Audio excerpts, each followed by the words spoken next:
Okay, so we are going to get started because here on the East Coast it's kind of late. So we might be wanting to get to bed. I might be putting you to sleep tonight. And then on the West Coast, you're probably hungry. So we are going to hopefully be done in about an hour, but I do have a few questions people submitted ahead of time. So we'll answer questions at the end. And if we go longer, that's totally fine with me. So this is our topic for March. It's gut health, nutrition for a healthy colon. And of course, March is Colorectal Cancer Awareness Month. And so it's a very nice tie-in. And the ribbon color is blue. All right, so first of all, just so you know about me, some of you are familiar names on the participant list tonight. So I'm grateful for those of you who continue to come back and share your thoughts and learn.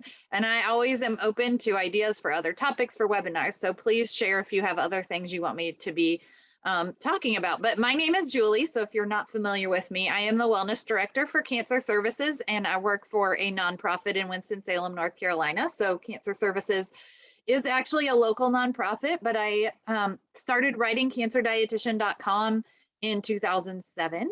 And when I came on board with Cancer Services in 2008, we just rolled it into our program. So I, of course, reach people all over the US and across the world. And I actually had someone this week who said they were going to translate one of my resources into Indonesian. So I am happy for my information to reach people wherever they are and however that can help. And these webinars are available free of charge because of our supporters of Cancer Services. So thank you, Cancer Services, for making this happen and for all of our donors.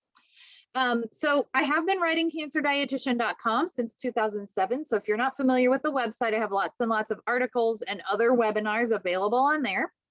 And then I also started the Cancer Dietitian podcast. That's been a couple of years. I'm not as regular putting episodes out, but I am planning to cover these gut health topics on podcast episodes over the next month. So I did my BS in biology from North Carolina State University, and then I got a master's degree in public health from the University of North Carolina at Chapel Hill. For those of you who are from North Carolina, you know that means that those are rival schools, but I call my heart divided. And then to become a registered dietitian, you have to do credentialed classes in nutrition and dietetics. And then do a supervised internship and pass an exam. And I'm also a board certified specialist in oncology nutrition, which means that I actually have to take that exam every 5 years to stay current. And so I do think it's important that you know my training, because there's lots and lots of people out there with nutrition opinions, and I would say they're not expert opinions. And even other healthcare providers can sometimes be, I might describe it as well-intentioned, but a little misguided in terms of their understanding of nutrition. So the registered dietitian is essentially the expert in nutrition. We've done approved credentialed trainings and from accredited colleges and universities. So I do have a passion for wellness, for cancer prevention and survivorship. I've pretty much been working in oncology almost my entire career, both in an outpatient cancer center, but then mostly on staff at Cancer Services providing survivorship programs. So I do enjoy life away from work, traveling with my circus, which is my husband, my 11-year-old daughter, who is currently upstairs with our lively beagle so that he does not bother us, and my 4-year-old son. So I'm glad you're here with me today. Thank you. All right, these are the main topics that we're going to cover tonight. So we're going to talk about what actually is the gut, because I think it's important that you understand the specifics. We will talk about the microbiome, which is a key part of the gut and gut health. We will talk about digestion, how diet and exercise play a role in gut health, where prebiotics and probiotics fit in, how gut health affects disease. And then I always have take-home points. Now, if you listen to my podcast, I usually give you the take-home points up front, but my webinars, you have to wait till the end.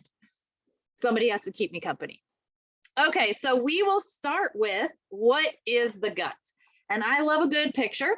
And I love the GI tract. Oh, I meant to have my prop. Oh, I have it right here. Hold on.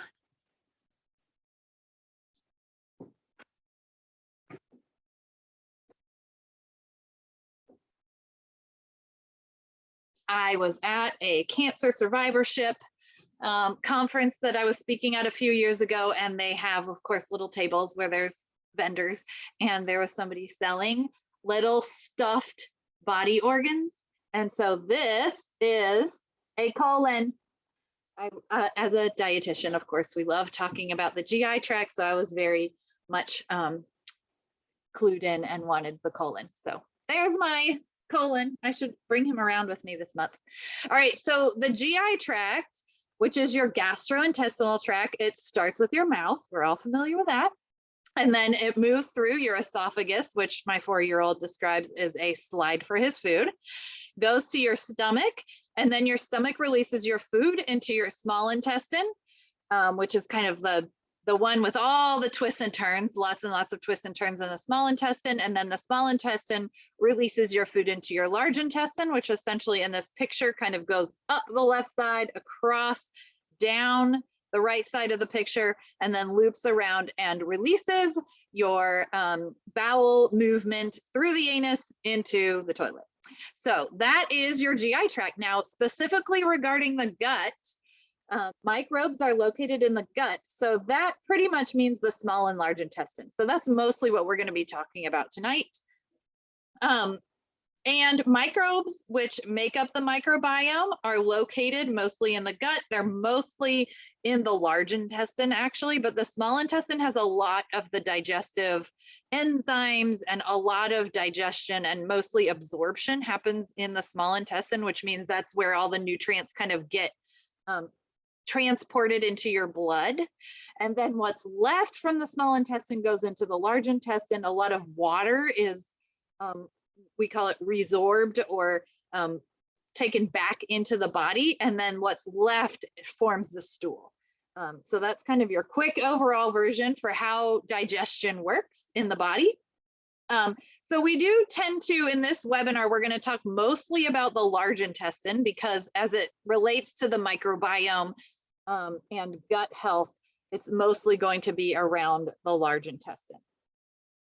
All right, so what is the microbiome? And this is a very, I don't know, trendy topic right now. And I find that a lot of people, I think, don't actually know, it's a buzzword, but then you dig down and say, well, what is that? And people probably can't define it. So a microbiome in general is combined genetic material of the microorganisms in a particular environment.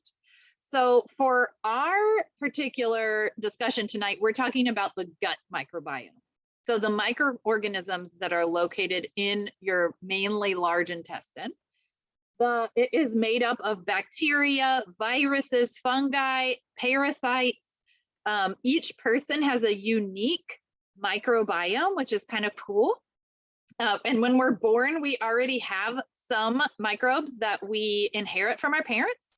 It's sometimes referred to, actually the whole microbiome is sometimes referred to as a supporting organ, like it's its own organ located inside your body. And I think I've also read there are more microbes in your large intestine than there are cells in your body. So it's a lot. Now those are really, really small. So that's why the numbers are so high. But I think it's really interesting. It's a symbiotic relationship. So it's like, your body supports the microbiome and the microbiome supports your large intestine, which overall supports your health. And so we do consider it, of course, a healthy part of our bodies. 2/3 of the bacteria in our gut is common across all humans. And then 1/3 of our microbiome is actually individualized to the person. And so that's the piece that maybe you have a little bit of control over when it comes to your gut health. Okie dokie. So what does this microbiome do other than, just be inside of you? What does it do? Well, it does play a role in immune function. And because if you think about it, a healthy microbiome is not going to allow any unhealthy microorganisms through into like your blood and into your body. And so what we describe that as an immune function. It helps to protect our bodies, sort of like the way the skin is a barrier between the environment and your internal organs. Your microbiome helps to create a barrier to prevent overgrowth of unhealthy bacteria. Let's see, it has metabolic function. So it actually does have a little bit of metabolism. It can burn up some of the undigested food that comes through. It protects against pathogens, and it supports our overall general health by helping to prevent disease and establish good health in your intestines. So lots and lots of bacteria in your gut. I've seen, okay, over 1,000 different species of bacteria. When we talk about bacterial cells, over 100 trillion bacterial cells. I mean, that's a lot. Of course, we typically aren't measuring that in anyone's intestine, but it's a pretty significant piece of our body that we kind of don't even really pay attention to. So I think this is a really interesting graphic about all the factors that can make up the microbiome. So things that contribute to your microbiome include genetic, environmental, of course, diet, which we'll talk about tonight, lifestyle, hormones. And then what you see is that you have a microbiome in all different parts of your body. So in your nose, in your mouth, in your lungs, in your stomach, and they're all going to be different. They're different populations. It's a different combination. If you think about your stomach has super low pH. So certain bacteria don't live there, and you don't want it to be able to live there. That's how we eat foods and hopefully don't get sick, even if they're a little bit contaminated. But the pH of your small intestine or your large intestine is different. And so you have just a different mix of bacteria in all these different places, and they all play a role. So for most people, you have healthy bacteria or a healthy microbiome in all these places, and you don't need to be messing with it, is how I would describe it. But what we're going to focus mostly on tonight is the colon, or the gut microbiome. So interestingly, there's lots of things that help to establish your bacterial balance or your microbiome. And the first bacteria introduced to you was during childbirth, actually. So even as an itty bitty little baby, vaginal births will provide microbes through bacteria present in the vaginal canal.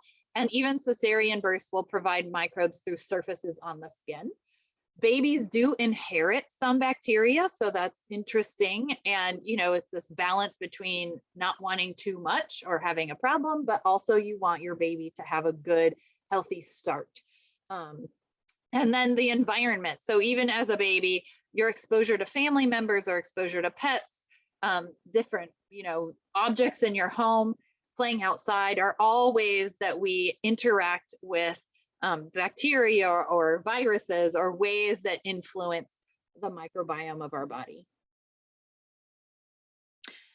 So how is it created? I mentioned a third of the microbiome is unique to us, and then 2/3 is a result of all kinds of other factors. So microbiome is continuously changing. Now, some of it is very consistent, and then some of it can change and flux, and you've probably experienced this before. If you have any food poisoning, or if you've had food that was bad and you had an overpopulation of unhealthy bacteria that resulted in maybe vomiting or diarrhea. Some of us have, had that experience with not so well cooked food. That will change your microbiome.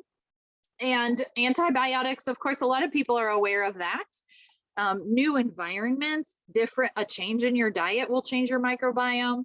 Exercising or not exercising, and stress can also influence your microbiome. So interestingly, again, back to the babies, just skin-to-skin contact after birth does introduce some bacteria into the baby's new life. Breastfeeding helps to modify the microbiome, both from mother to baby and the breast milk itself. And formula-fed infants still also have exposure to diverse microbes. It just typically comes from things other than breast milk.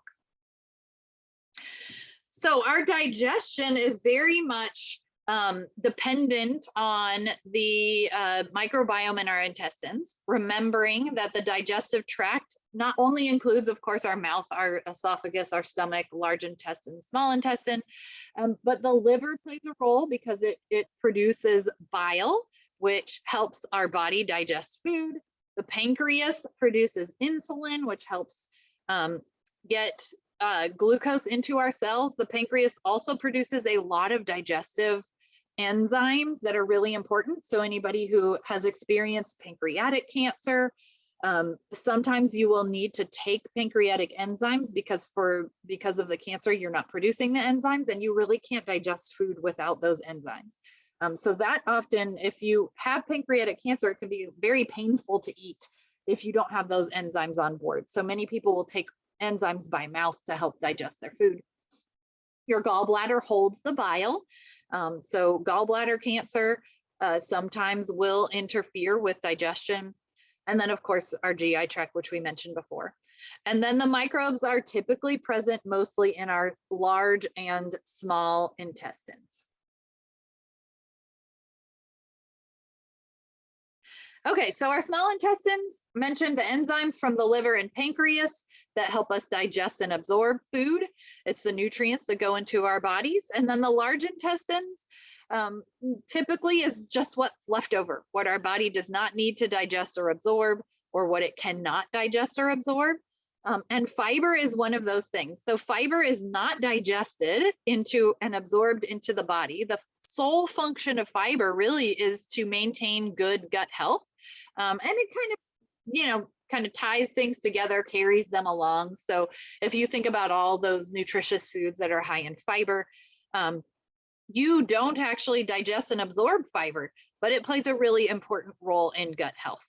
And then it does carry water with it. And so by the time the fiber gets to your large intestine, then your body can take that water back and use it again and just leave the fiber behind. So as we're moving towards just focusing on the large intestine, what classifies gut health? So there's kind of 5 different criteria, and I had a couple of interns who helped me put this presentation together. And so we've got 5 different criteria for just assessing gut health. So one is digestion and absorption. So how effective are you able to digest and absorb food? An absence of disease would be another indicator of gut health. Adequate immune function. Normal and stable intestinal microbiota or microbiome, and then just a status of, well-being. How do you feel?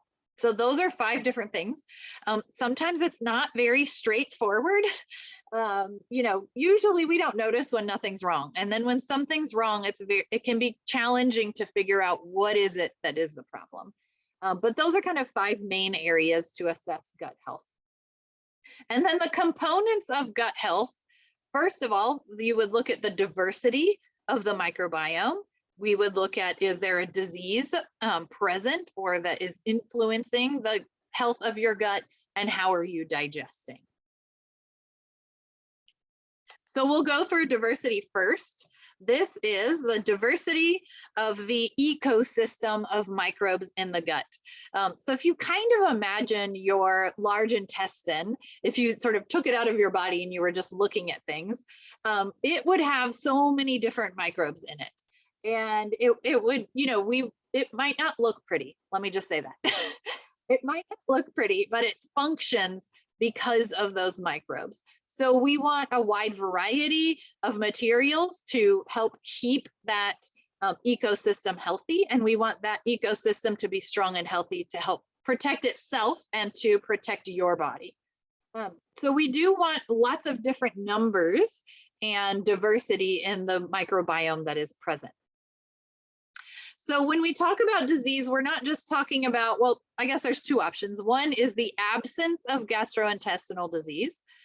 So if you have an acute illness like food poisoning or overgrowth of some kind of bacteria, that would be a GI disease. Cancer can definitely influence the intestinal microbes, and treatment can influence your intestinal microbes. So that can cause a lot of problems. And then management of the GI disease. So those are 2 kind of different things, because some diseases may not ever go away, and you figure out how to live with it and how to manage it. And other diseases like food poisoning, or some cases of cancer where we can cut it out or treat it and shrink it and make it go away, will go away at some point. So it's just, kind of depends on your situation. If you are facing a GI disease, Crohn's disease or ulcerative colitis are things that don't go away but can be managed. So a healthy gut is able to digest and absorb helpful nutrients that play a role in disease management and prevention. Now let's talk about digestion. And digestion itself allows for, ideally, an absence of GI disease. So when the body is properly digesting, absorbing, and excreting, or you won't find this written anywhere on my slides, but pooping, then we know that you're doing well. And then we know nutrients are being absorbed because you feel well.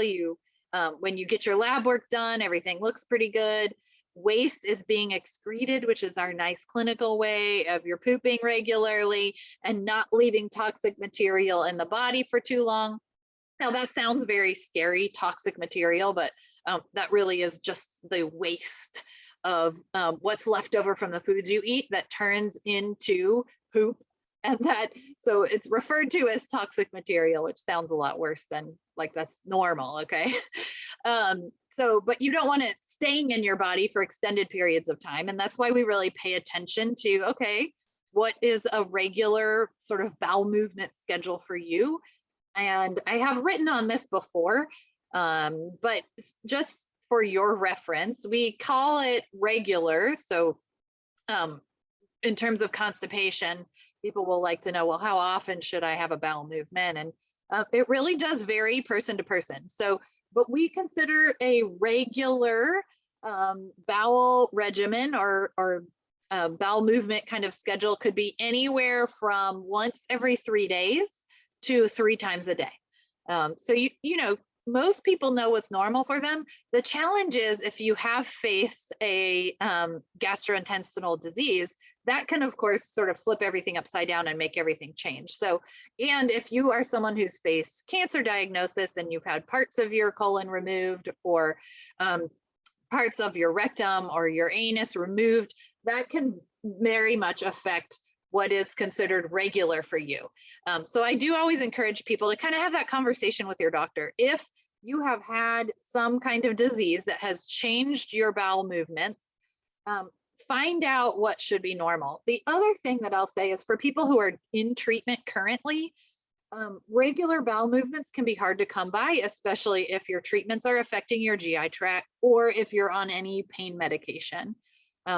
I do know that in some cancer centers, there's just a standard of practice. If you are put on pain medicine, you are also put on a bowel management regimen so that nobody gets stopped up, because that's a lot. We don't want you to get stopped up. We want to stay on top of that. So I do always tell people, if you are not having regular bowel movements or there's something that's different, if you've never faced cancer and you have a change in your bowel habits that is sustained and different for you, I would have a conversation with your doctor about it, because that can sometimes indicate a problem.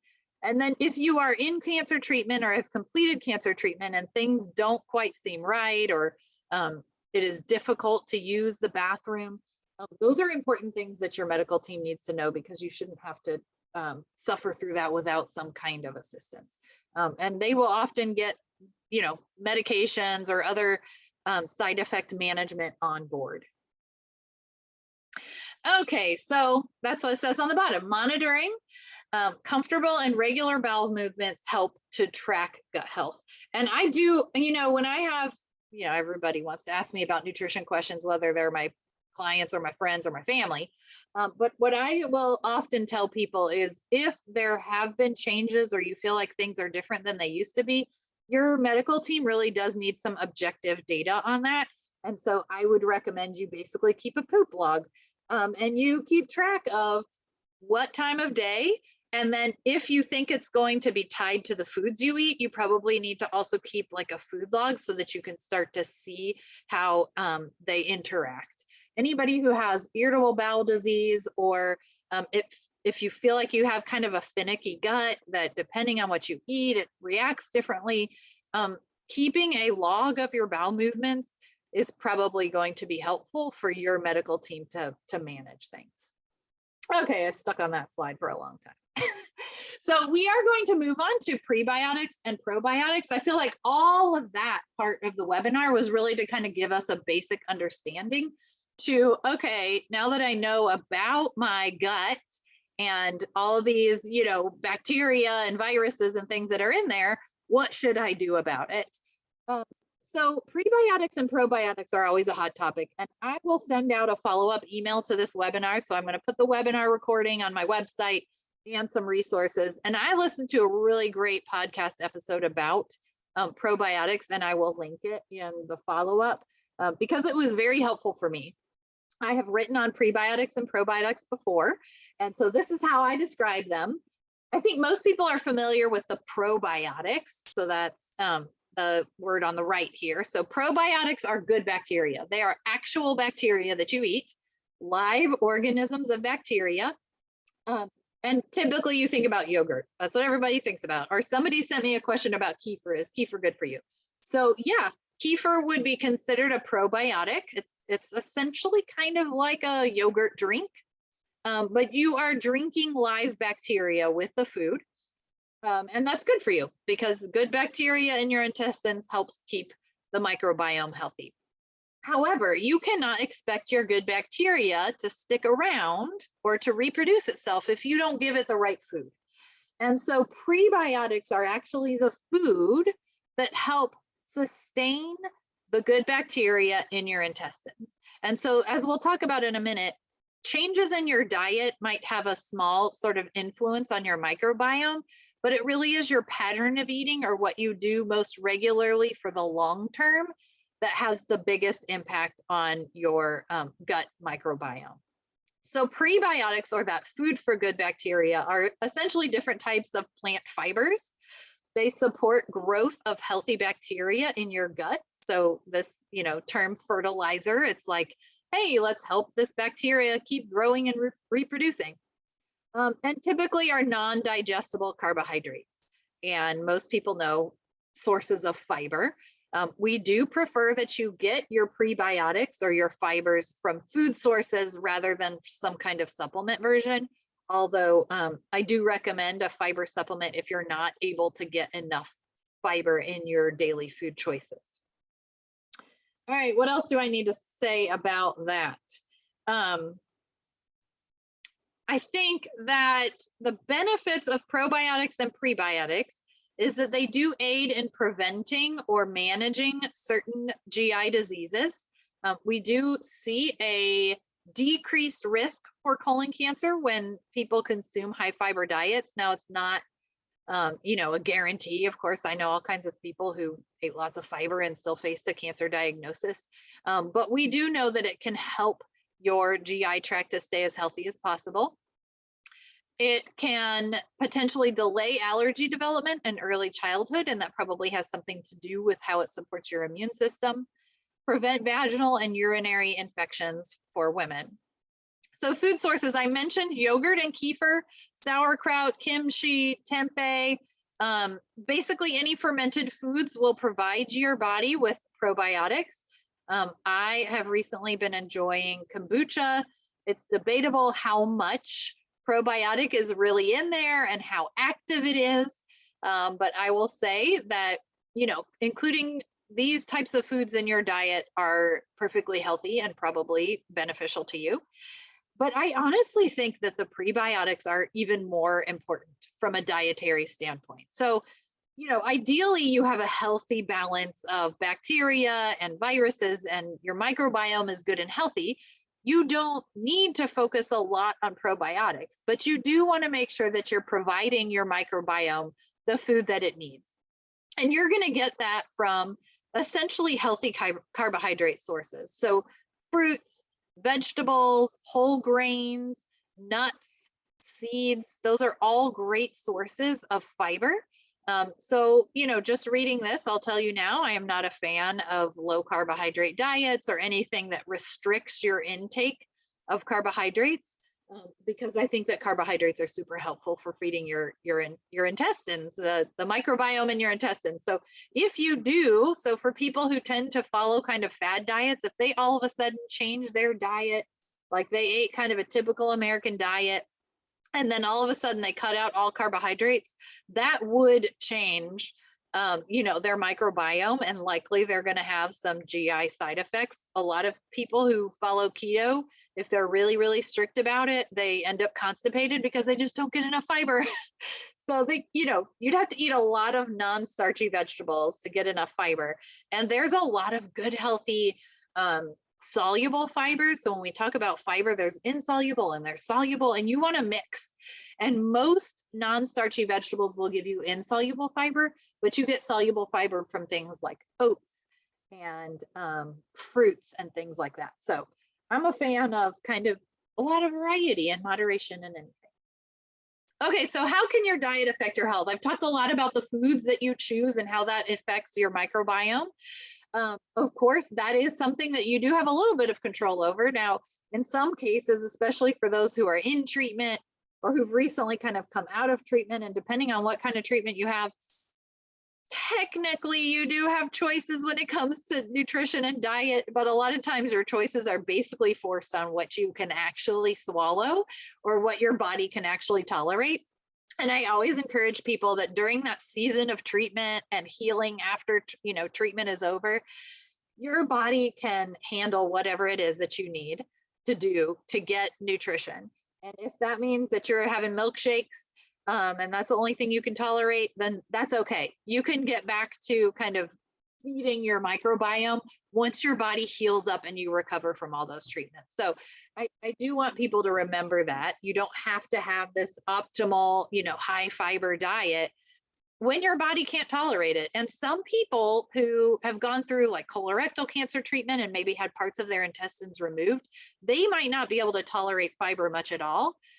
Some people have ostomies, or there's just a lot of challenges that can come with this. And I think that you will kind of tweak and figure out what works for you. In some cases, you might need to eat fruits and vegetables with the fiber removed.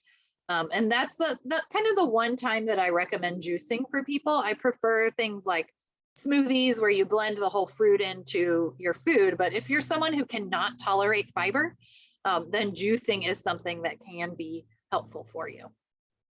Okay, anything else I need to say about this? Of course, there's lots of ways that your diet does affect your health. But when it comes to gut health, I think that the important things to remember is that your microbiome is pretty resilient, very diverse. A few days of changes can result in some changes in your microbiome, but it's really those long-term changes that make a more significant difference. And so we do prefer to focus rather than dieting, because dieting tends to be like very drastic changes for short periods of time that people can't stick with. We prefer small changes over longer periods of time that's going to last as a more healthy way to promote your microbiome and to actually protect it from, just changing drastically in ways that aren't healthy. Let's see. Okay. So that's basically what I already said. Each macronutrient will affect the gut differently. And so macronutrients are things like carbohydrates, which we talked a little bit about already. Fiber is non-digestible carbohydrates, and they come, it comes along in fruits, vegetables, whole grains. The reason that we promote consuming whole grains as opposed to processed white grains is because it does have more fiber. It has more of the non-digestible carbohydrates, whereas white grains, white bread, white rice tend to not have any of that. That's not to say you can never have it. I think most of what I read in terms of evidence-based nutrition guidelines will say, yeah, eat lots of whole grains. But if half of your grains are whole, that's pretty good. So it just depends on what you typically like to eat. If you can find whole grain versions of things and you like how it tastes, then I would choose those. But if there's certain recipes where you just feel like it is not right, unless it's with like a white grain, that's fine too. So fiber, it passes on to the large intestine, helps absorb water, creates a bulkier stool. and also is that food and energy source for the bacteria in the large intestines. So for protein and fats, well, I'll say one other thing about carbohydrates, which we don't have on here. Of course, there are other types of carbohydrates, which many people are familiar with, that are the simple sugars or the sweets that we tend to eat. And so what I would say about that is, if you did consume a lot of, say, less healthy carbohydrates or more simple sugars, that would also affect the microbiome in your intestine. It's just going to sort of form itself around the foods you typically eat. But it's not to say that you shouldn't ever have sugar. So I'm not somebody who believes that you should avoid sugar completely. I think that as far as scientific evidence goes, we see that eating sugar in moderation is perfectly fine. And I will also say that a lot of products where there's zero sugar often are sweetened with artificial sweeteners or with what we call sugar alcohols, which can have an effect on the microbiome as well. So I prefer for people to kind of consume their sweets in moderation rather than trying to consume versions of sweets that avoid sugar, but then maybe add some other things to it that may not, benefit you. All right, so proteins and fats. So when we talk about micronutrients, those are vitamins and minerals, and macronutrients are the ones that provide your body with energy or calories. So carbohydrates are one, protein and fats are another type of macronutrient. So it's kind of like what we eat a lot of, the large nutrients that we consume. So protein and fats are not necessarily providing a high energy source for our bacteria, although they are a good energy source for us human bodies. For the bacteria or the microbiome in our intestines, they don't have a lot of effect in diversifying the microbiome. What I will say though, is if you consume a lot of protein and a lot of fat and not much carbohydrate, that is then going to maybe negatively affect your microbiome. So to me, if you're an economics person, this is more of an opportunity cost. If you consume a lot of protein and fats and you fill up on those and you don't eat many carbohydrates, specifically those non-starchy or non-digestible carbohydrates, then you're going to be missing out on the fiber and your intestines may sort of form a less healthy microbiome. So some studies show that over consuming high levels of animal fats and proteins can contribute to disease. And this is why we just say, you know what, let's use common sense and some moderation. And when it comes to saturated fats, there were some studies that point to a diet high in saturated fat and or trans fat leading to disease. But it, not super strong evidence. So what I would say is generally with protein and fats, what I encourage people is to use the plate method, or if you've watched any of my other webinars talking about sort of the balance of nutrients in your diet, it does not take a lot of protein to meet your needs. And then fats, the type of fat you eat is going to make a difference in your health. And so we want you to eat more of the healthy fats and less of the not so healthy fats. That's not to say there's an always and a never. So it's that moderation and balance that we're going for. The only other thing I'll say about diet is that it is important that you kind of work this around whatever therapeutic diet you might need to be on. So if you are somebody who has celiac disease, you're going to have to figure out, okay, you can't eat all the carbohydrates, right? You have to eat only the gluten-free carbohydrates. Or if you are somebody who has diabetes and you need to manage your diabetes through certain amounts of carbohydrates you eat, we can work around that. And there's a lot of ways that we can do that so that you don't, negatively affect the other aspects of health that you're working on. All right, so exercise is another really key piece when it comes to gut health. Exercise allows the gut to have a greater abundance of healthy bacteria. It does help to increase the functional capacity for carbohydrate metabolism, which also increases diversity of the gut. So if you think about it, when you exercise, you are increasing your body's need for energy or nutrients or carbohydrates or calories or whatever, however you want to think about it. But exercise does build muscle, And muscle in turn will need more energy than other types of cells in your body. So when you do that exercise, you're building or you're maintaining your muscle, your body needs carbohydrate. That's how your muscle cells store energy. You have more need for energy. You're eating more foods, and that will help to increase the diversity of your intestines.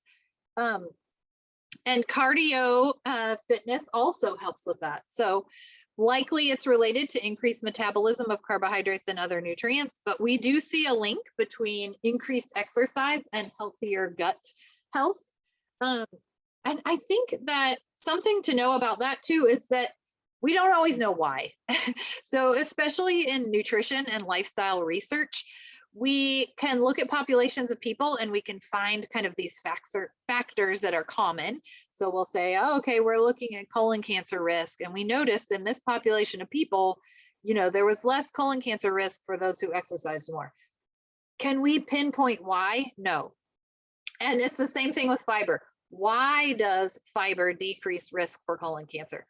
We don't know. How does it do it? Who knows? But the thing that I always say is, you know what?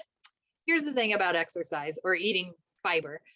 We know that not only is it good for gut health, it's good for lots and lots of other things. And so to me, there's no reason not to exercise except, you know, all the common reasons we have, which is I don't have enough time or I don't actually like doing it. So I do encourage you that there's all different types of exercise that can be done.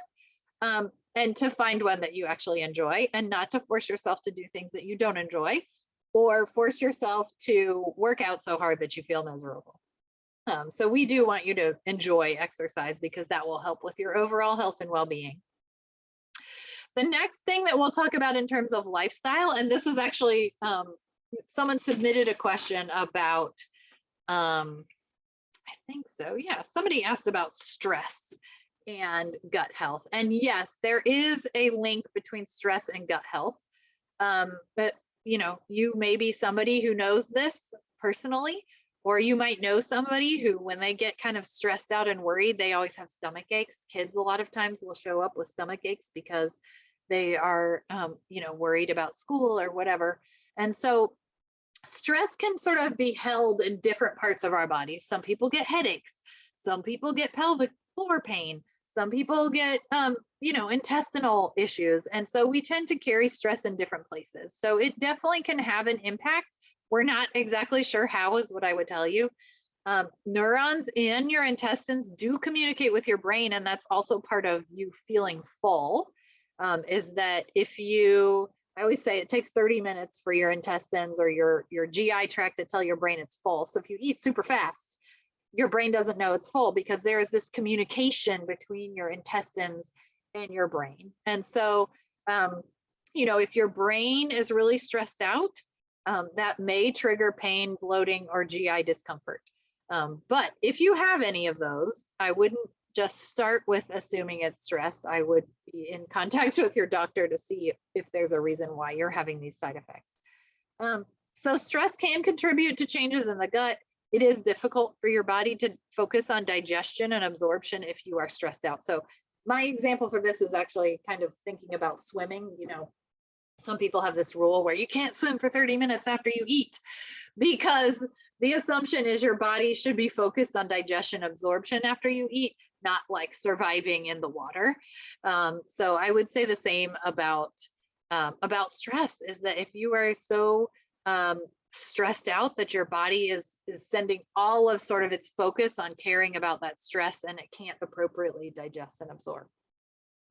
Bacteria in the gut may contribute to brain health. And this is more of sort of a psychology research type of area. And we also know exercise is shown to reduce stress and depression. So maybe that's kind of how the link comes with exercise. All right, so what are our take-home points from all of this? We've talked a lot about what is the gut. We've talked a lot about that microbiome. And I can spend more time on prebiotics and probiotics if people would like to know more about that.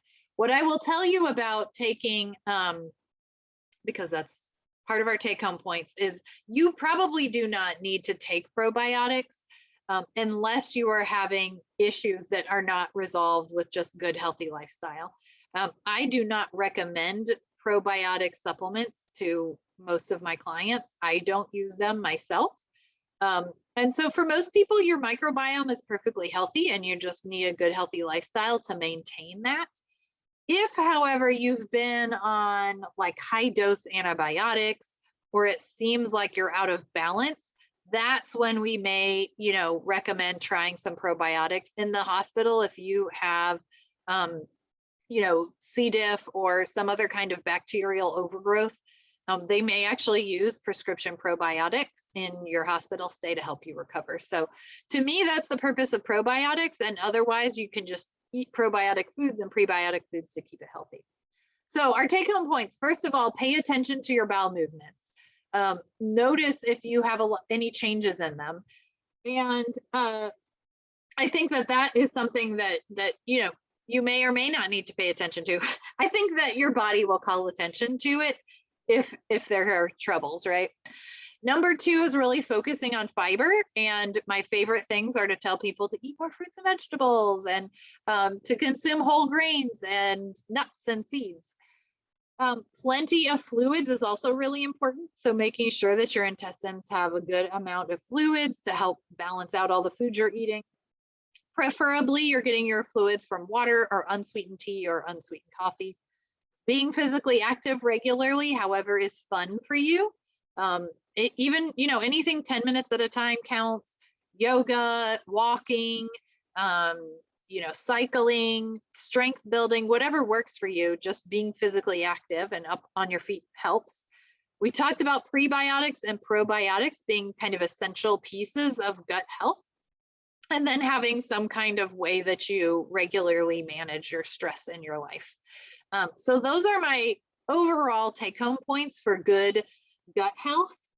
And what I will say is that I am starting a gut health email series that will be going out, blog posts essentially starting next Thursday, that will cover a lot of the topics that we're talking about and go into a little bit more detail, and also offer resources for extra reading if you would want to read them. So be sure you're subscribed to my email list, my podcast. I'm going to do those on the podcast too, and then social media. But what I want to make sure that I answer are some of the questions that came in ahead of time, and then any questions that you all have as we go on. So let me stop sharing my slides for now, because I think that's everything you actually need to see. So let me do this. I'm going to go through the questions that came in ahead of time, and then you all put your questions in the chat or the Q&A, and I will answer those as well. So someone mentioned, my husband suffers from psoriasis, and I would like to know if there's a correlation between gut health and his condition. So there are, some links between immune diseases and gut health. I would tell you that mostly the clearest links are going to be between GI diseases and gut health. Now, if your intestines are not healthy, that can lead to issues. So specifically for psoriasis, I actually am not certain of a link. And so that's something that kind of, I would work with the doctor on. So I know that's not a very good answer, sorry. All right, next person's asking about bloating. So does drinking Kefir help? Went to the GI doctor who said might be eating too much salad. She asked about cooking vegetables. So what I would say about this is anytime that you change your dietary habits, you might see a change in your gut and how it feels. So if you start consuming a lot more fiber, you will probably have more bloating. You might have looser stools for a while until your body gets used to it. And that's why we tend to recommend that you make changes slowly over time rather than trying to make big changes. And what I would say though is if you typically eat salad, like we'll say once a day or 4 times a week or something, and nothing has changed with your salad intake, but you're more bloated, then I don't think that's the cause of it. Unless there's something else that affected your GI health that would make it difficult for your body to digest or absorb salad. So I don't think that's an issue. Would kefir help with your bloating? It really depends on why you're having bloating. So some people will have bloating because they have changed their diet. They are eating more fiber, and that fiber, of course, is feeding the bacteria in your intestines. And when your bacteria feed or eat, they produce gas. So that's why we have gas. It's normal. Everybody has it. But sometimes you might have more gas and it's built up, and that makes you feel bloated. But there are some other medical conditions that can cause problems. So it sounds like this person's seeing a GI doctor, so that's good. All right. And so she also mentioned cooking vegetables. So cooking vegetables does make it easier for your body to digest. So I will say, if you do have if there's a reason why your GI tract might not be functioning as well as it used to, or as well as it has before, you can make it easier on your intestines by essentially sort of pre-digesting the food before it comes in. So cooking it makes it easier to digest. Blending it makes it easier to digest. Cooking and pureeing it makes it easier to digest. Removing the fiber from your foods makes it easier to digest. So if you are needing what we call a low residue or a low fiber diet, or you just notice that raw fruits and vegetables cause a lot of issues for people with irritable bowel disease, sometimes with flare-ups, you will need to consume mostly cooked vegetables, because you know that if you eat raw vegetables, they just kind of go right on through. So sometimes that's just a period of time that you need to do that.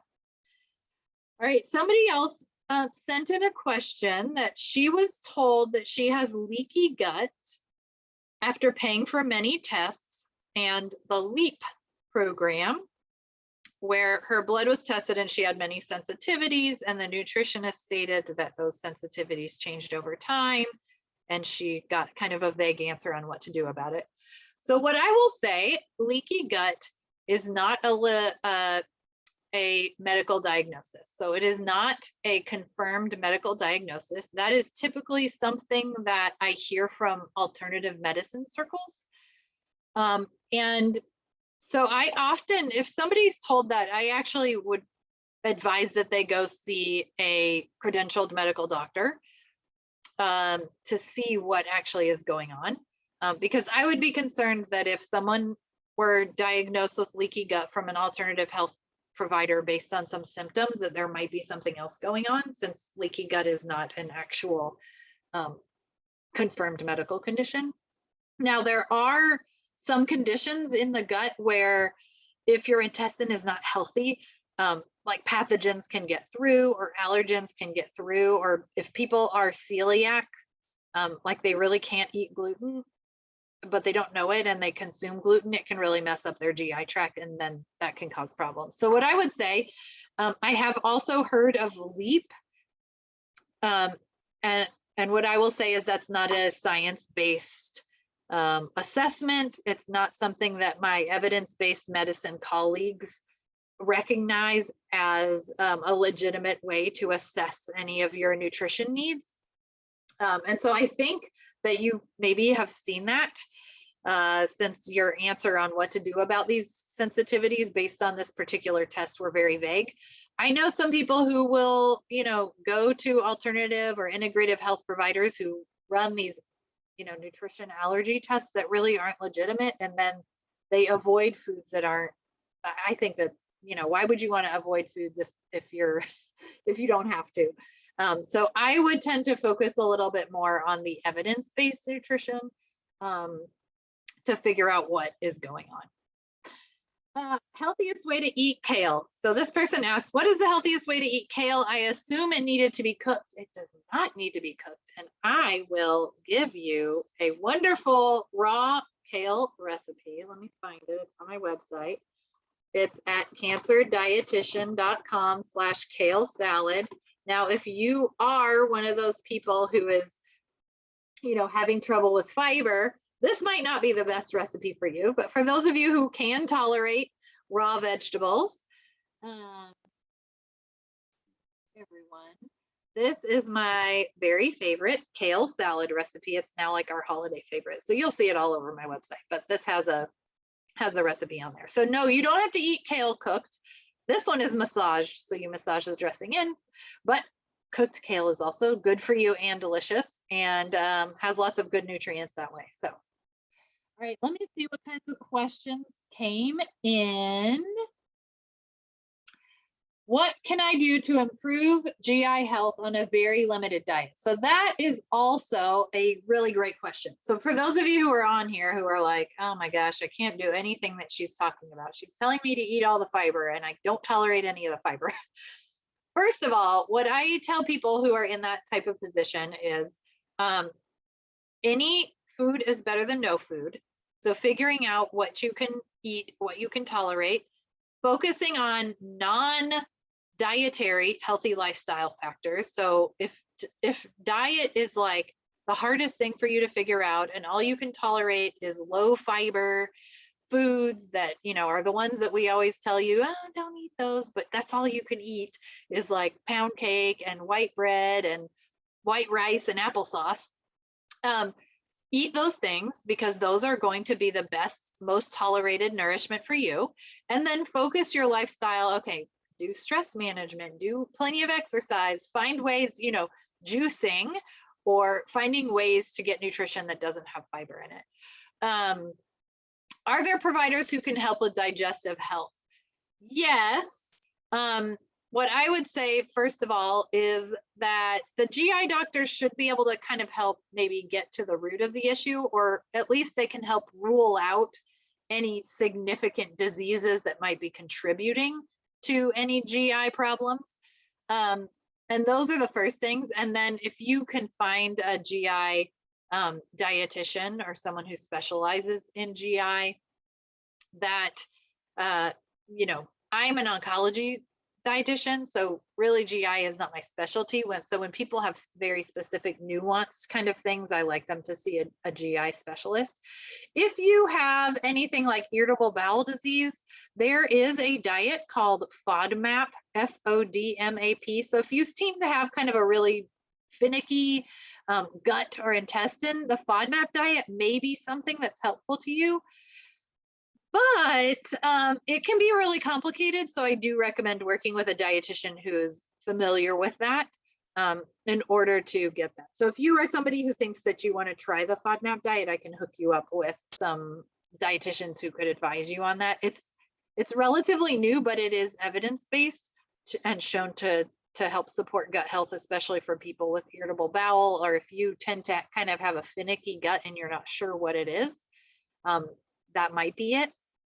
So the diet for IBS, I will put it in the chat, is called FODMAPS, I think. And there's like a dietitian who blogs about it. Now let me put her website in here.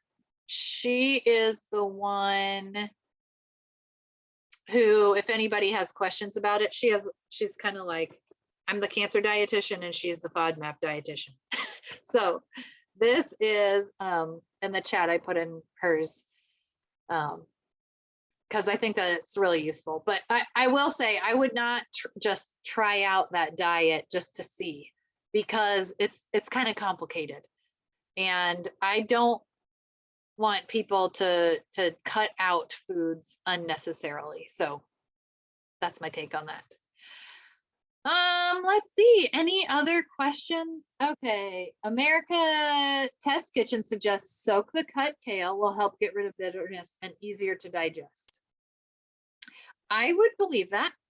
Also, if you take the ribs off, that's easier to eat as well. But I do love kale salad, and I love cooked kale with sauteed onions, of course. Any other questions?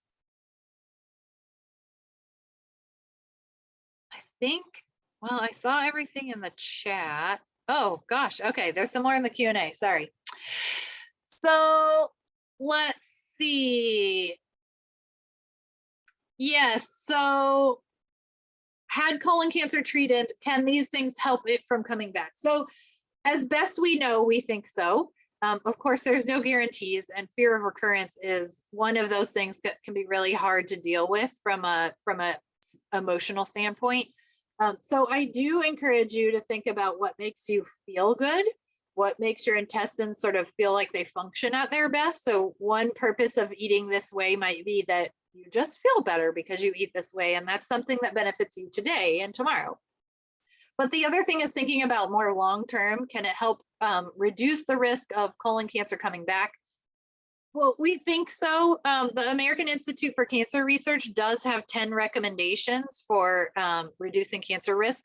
One of those is that cancer survivors would follow the same recommendations that we make for cancer risk reduction. And that's the best evidence that we have, is that after cancer treatment, we recommend pretty much all the same things to help reduce the risk of it coming back. So I would say yes, although nothing is ever a guarantee, which is hard. Does having a hiatal hernia affect gut health? It is more of a physiological thing, so it depends how it affects your eating and your food consumption, but otherwise it should not affect the microbiome outside of it contributing to, what foods you're able to tolerate. How do GMO foods affect gut health? I will say they don't. Like, there's if you haven't seen, I have a webinar about organic and GMO. And currently, the current scientific evidence shows that genetically modified foods are perfectly healthy. If you don't want to eat them, that's also fine. You can, consume organic, which does not include genetically modified or genetically engineered foods. But there's no evidence showing that it would change, the effects on gut health. All right, so somebody in treatment for breast cancer eating lots of fiber and fruits and vegetables, but still with constipation, which seems to be a lifelong issue.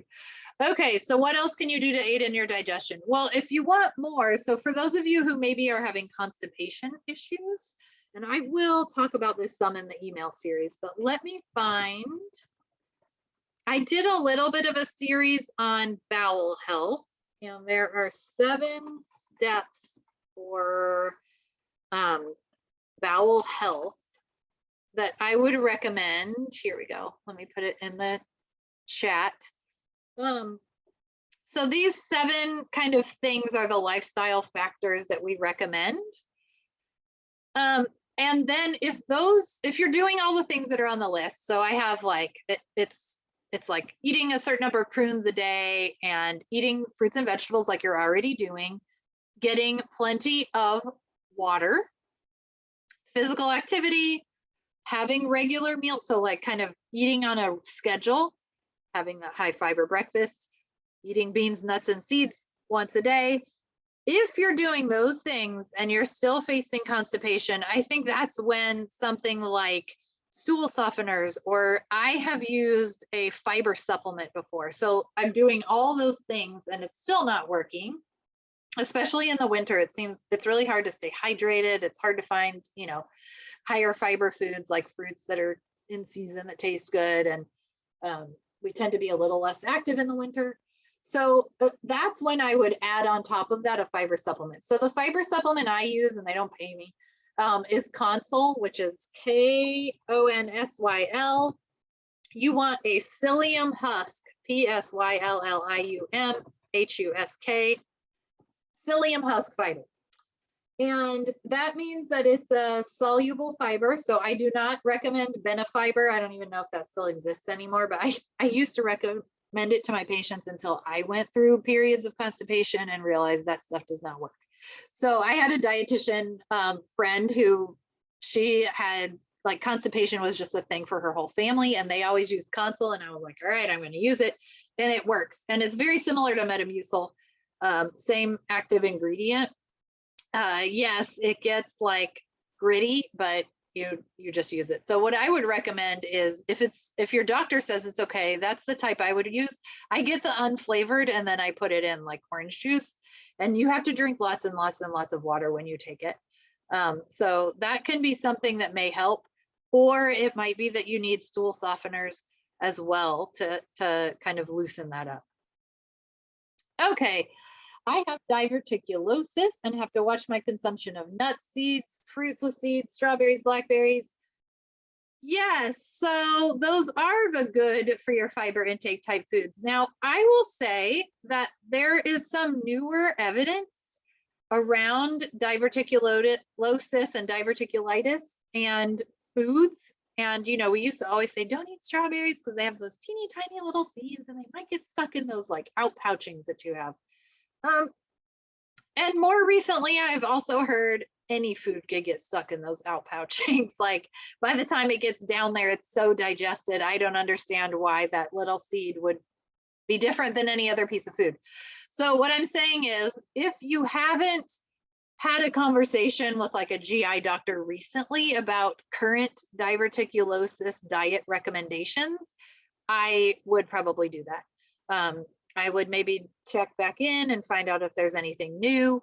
You may be able to look at like the National Gastrointestinal Health website, like, I mean, go to a legitimate website to get that information, but I would question whether that is still the current recommendation. Again, GI is not my specialty, so I'm not always completely up to date for that particular one, but I think that's worth a conversation with either a dietitian who's up to date with that or with your GI doctor. Oh, okay. The person that was talking about constipation mentioned Miralax, which can help. Miralax can help like in the short term to get a bowel movement stimulated is what I would say. And sometimes you need to keep that on. And I have used it before, but I would also, I think I would look at the Fibre console as something that you might do once a day. All right, how about antibiotics? Should I be careful using them? So obviously, if you take high dose antibiotics, they can sort of wipe out all the bacteria, the bad bacteria that you're trying to get rid of, and also good bacteria. I would say if you need an antibiotic, you should take an antibiotic. Likely, you know, your doctor's recommending it because that's probably the best course of action. Some antibiotics are not going to wipe out your microbiome because it's just a different, you know, type of bacteria that is affected. So if you take antibiotics and you don't notice any issues with your GI function or with your change in bowel habits, then it's probably perfectly fine. If you are taking an antibiotic that does seem to affect your gut, then that's when, you know, you may consider asking your pharmacist or your doctor if you should use a probiotic. Some places will not recommend that you take antibiotics and probiotics at the same time. Sometimes they'll say take them just different times of day if you want to do them, but don't literally take them at the same time. And then sometimes I've heard get through your course of antibiotics before you consider adding a probiotic. So that is something to talk to your medical team about, and it may depend on the actual antibiotic that you're taking.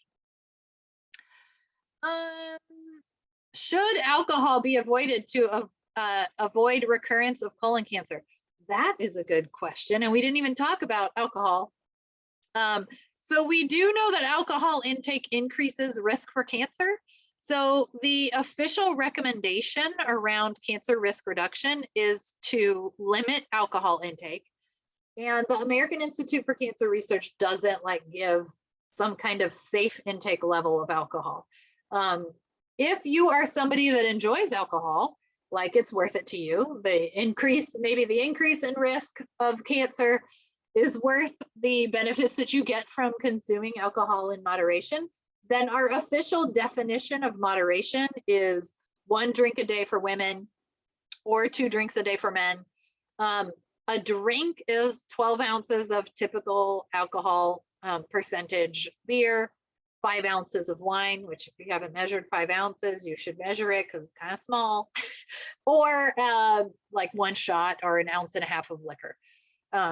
So I don't tell my clients that I would recommend drinking a drink every day. I think that is definitely a habit, and I don't know that I would call alcohol intake a good habit, but it really depends on your lifestyle and what sort of gives you good health and well-being.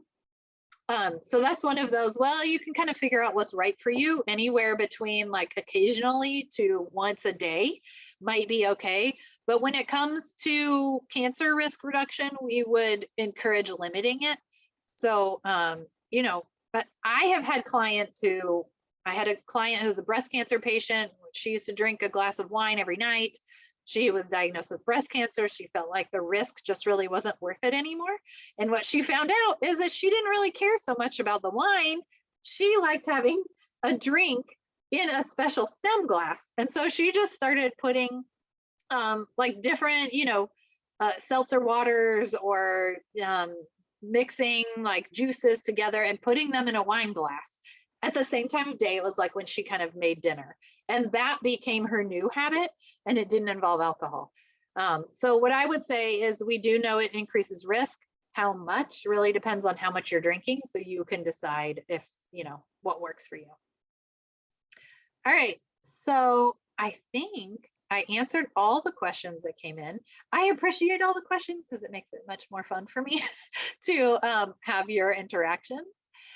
So if there's any last minute questions, go ahead and put them in, but otherwise, I think that we've covered them all.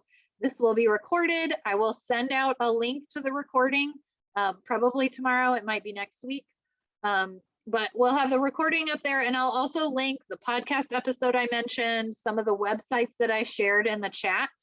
And then hopefully you're already on my email list, so you'll automatically be getting these gut health emails over the next 4 weeks to kind of keep you reminded of what we talked about.